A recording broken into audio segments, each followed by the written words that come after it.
Endless passing, data obsession, closed off leagues, and there's no characters anymore. Football these days just isn't what it used to be. But are we all looking back with rose-tinted glasses to way back when? Our question this week is, has football become boring? Stephen, you've been in it for 17 years. Man and boy, I think we could say, the old expression. Football has changed monumentally across that time. Have you got the feeling that football isn't what it used to be, that it's now boring? Well, it's most definitely changed. I don't think anybody can deny that. From when I started at Yeovil in League One in 2008, 2009, it was very much Route One. You know, it was about hitting the journeyman up front. It was about having to fight in the penalty box. I remember players grabbing my nuts. I remember all kinds of stuff going on the pitch, right? And off the pitch, I might add. And then somewhere in the middle of my career, I would say around the time I joined Southampton, so that would have been around 2015, 2016, football changed drastically. It became all about the protein shakes. It became all about the morning and afternoon gym sessions. It became all about the analysis. And most importantly, it became about the GPS vest that you see us all wearing on the pitch. That's for me when the shift started to happen. It became very data-based. And with the data, I feel like we lost a little bit of flair. I mean, you as a fan, what do you think? Have you noticed a change? Yeah, I wonder where you were going there when you said that's when and you said shift. That was when the shift hit the fan, wasn't it? I think we could say. It bores me. Players, they're so drilled that they can't find a way through this because they just go backwards, sideways, round the back. But we don't see those maverick players anymore, the likes of Gaza, who could undo a defence with just a flick of the ball. Gaza, one of the best ever for me, just so entertaining. And of course, has that character, that flair about him, that looseness, let's call it, right? That when he's on the pitch, he's not necessarily going to do exactly what the coach wants him to do, but he's going to entertain. He's absolutely going to entertain. And, let's bring it forward a few years. I played with Adel Tarabat, who for me was just, he comes up every time on the YouTube videos and whatever other social media clips there are. It's like, the streets will never forget. Adel Tarabat, what a player. What a player. The most skillful player I've probably ever played with. And I remember training with Coutinho at Liverpool. Unbelievably skillful. But of course, when you're on the pitch in that era, because that was 2016, he didn't show as many of those skills as what he had. Ronaldo was the same. Remember when Ronaldo burst on the scene? You know, Ronaldo burst on the scene at Man United and he was doing step overs galore. He was like the magician, right? And then slowly but surely he transitioned into a goal machine. But we lost that flair. I personally, when I'm watching football, I want to see a bit of flair. I think Neymar is probably the last one of a dying breed, you know, Ronaldinho's, and it seems like a thing of the past. Would you put Doku in that category? I'm interested. Is he someone that you enjoy watching? Is he a maverick, so to speak? But not of the old days, was it? Because the maverick also had to be, if you're an entertainer, there also had to be a kind of naughtiness about you as well, didn't there?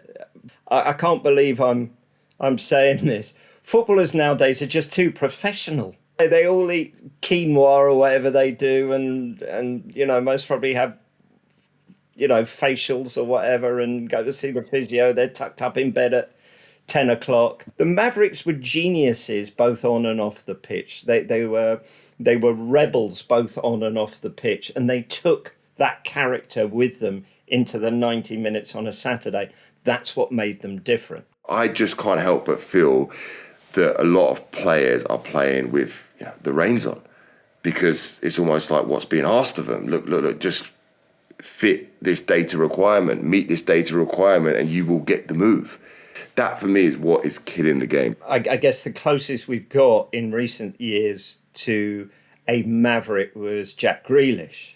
When he was at Villa, he was allowed to do what he wanted, wasn't he? It was like, go and play. If you got the ball, give it to Jack, wherever he is, wherever he might pop up.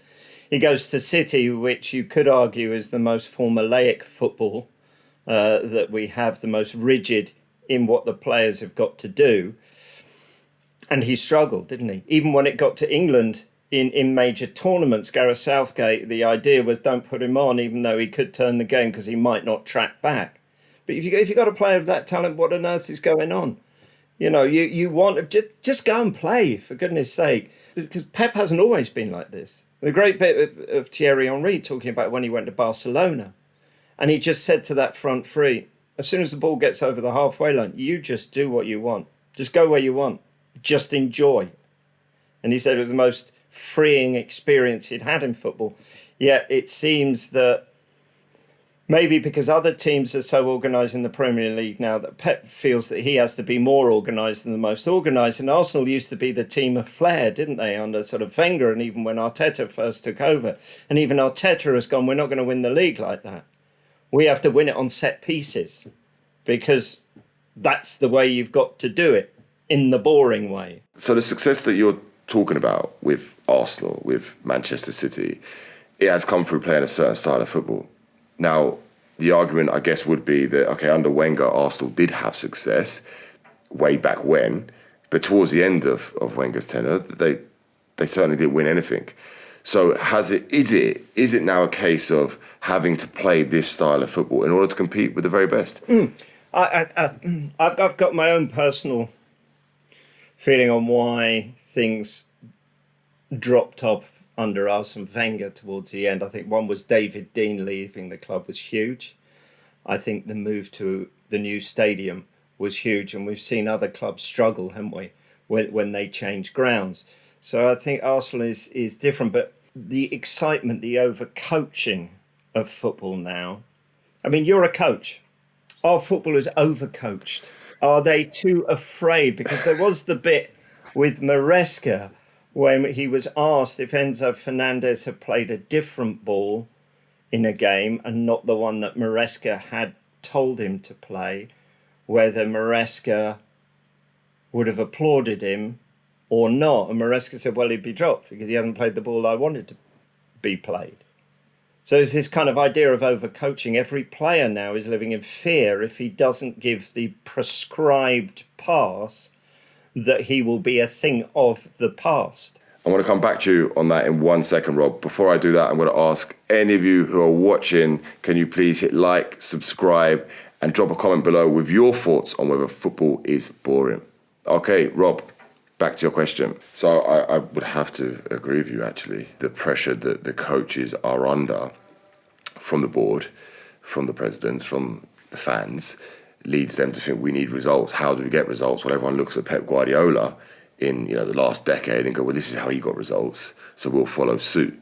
And as a result of that, footballers are now being overcoached. I've been in change rooms where you've got the head coach who comes and tells you, right, I need you to do this today. Then you have an assistant come over to you, you need to do this today. Then you have the second assistant come over to you, right? You're starting to get the picture here. Some clubs have 12 coaches or fitness coaches, mentors, whatever you want to call them, right? But 12 people all wearing the uniform as staff, members, and they've all got an opinion on how you should play. How can a player go onto the pitch with all this information? How? This is great. This is just a free space for me to get my resentments out, right? Is my biggest frustration in football is the wingers receiving the ball, turning back and passing to the midfielder or the fullback. There's nothing worse, in my opinion, than that. Because if you were going to do that, you might as well put me, 6'3", can't take a player on, can't do a step out. You might as well put me out on the wing because I will receive it, look up and pass backwards. That's what I would do. These talented players that we have on the wing, I want them to express themselves. If you're a number 9 that scores goals, stay in and around the box, please, stay in around the box. If you're a winger, cross the ball. It'll be some genius, someone who would be labelled a genius will put wingers on their actual natural side, which would be a left footer on the left wing. They'll go down the line and it'll catch everybody by surprise. Never catch them. Listen, I do believe it happens because the inverted wing has worked for a period of time. And now, as you said, it's so crowded because the opposition bring a midfielder in to make it 2 against 1 and block the inside lane. So I do believe there's space for that. I also believe when people talk about goalkeepers but dismiss them because they're not good with their feet, I want a goalkeeper, first and foremost, that is going to stop shots. That is what I want. I want a goalkeeper that's going to come for crosses. I want a goalkeeper that's going to communicate, be a leader. Can you do those 4 things? If you could do those 4 things, then we'll start to talk about how you are with your feet. But nowadays, goalkeepers are being recruited because they can play like outfield players. But again, if that's the case, I'll play in goal. I'll play in goal and just ping it out to left and ping it out to the right. I want someone who's good at what they do. So one of my other bugbears, XG, I've got a bugbear about that, as you can probably start to tell, right? But it's like, I've even seen like expected assists pop up before when talking about players. It's just utter nonsense for me. It's like, let's just play a game of football, scrap VAR, because VAR is the biggest killer of modern day football. I have to say that. That for me is what is killing the game, because the talent is still very much there. Is the predictability of football what is making it boring? Because if you look at La Liga now, maybe at a pinch every now and again, Atletico might put a push in for it, but it's going to be Barcelona, isn't it? It's going to be Real Madrid, one of the other. Look to France, it's going to be PSG, isn't it? Italy may be slightly different. Portugal always have the same usual suspects at the top. And if we go to Germany, they might as well call it the Bundesliga, I think, because it's always Munich, isn't it? And the same is happening here. The stats for the Premier League are pretty similar, aren't they? In recent years, it's been Man City and Liverpool.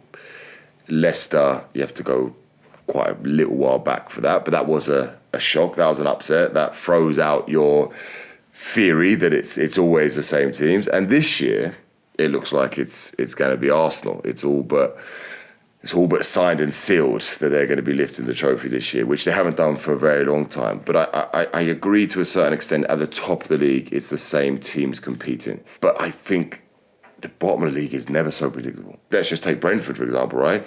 They got promoted and look where they're at 3-4 years later. Let's take Brighton. They got promoted and look where they're at 3-4 years later.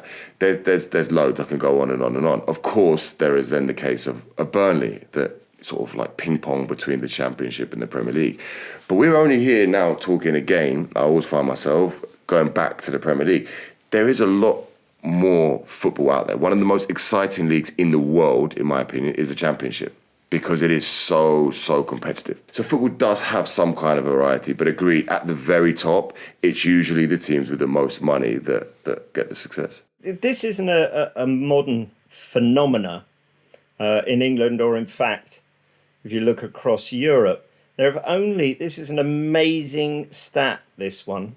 There have only ever been 24 clubs that have won the top flight of the English league since 1888. It is an interesting one to know that actually there are actually very few teams that have won the top flight in England. But I wanted to pick up, if we go back to 1888, I wonder whether football ever has been this swashbuckling sport that ignites fever, or whether we've just kidded ourselves, and whether football, if your team was successful at the time, you just remember it as the most exciting thing in the world. Part of me is reflecting right now on my childhood, let's say, and I was a Brentford fan. They were in League One, League Two at the time, and a season ticket was very, very affordable at that point, and we would go and watch that with my cousins and my uncle, and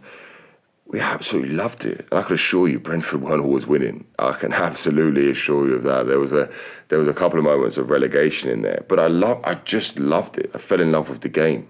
I've been in love with it ever since. A love-hate relationship, let's say. But I'm thinking about the perspective. You said, well, was it because it was all good? Well, no, it wasn't, because I remember crying. Maybe it was about going with your uncle and your friends. Maybe it was about that community. Maybe it was about that feeling.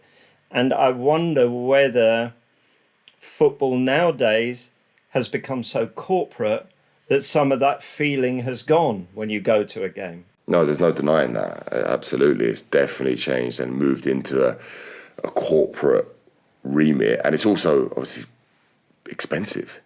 So it's pricing a lot of your ordinary people out of tickets. And that's why I guess I always come back to this.